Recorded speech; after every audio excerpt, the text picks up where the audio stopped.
প্রকৃতপক্ষে আওয়ামী লীগ একটি হিন্দু বিদ্বেষী দল। শেখ মুজিব নিজে কখনো হিন্দুদের সম্মান দেননি। তিনি হিন্দুদের মালওয়ানের বাচ্চা বলে সম্বোধন করতেন। কিন্তু ভারত ও ভারতীয় জনগণের একাংশ আওয়ামী প্রোপাগান্ডায় বিভ্রান্ত হয়ে প্রকৃত বন্ধু বাংলাদেশকে শত্রু বানিয়েছে। বিস্ফোরক মন্তব্য হিন্দু বৌদ্ধ খ্রিস্টান কল্যাণ ফ্রন্টে।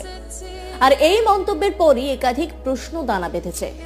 তাহলে কি এবার বাংলাদেশের সনাতনীরা ভারতের বিরুদ্ধে বেঁকে বসলো?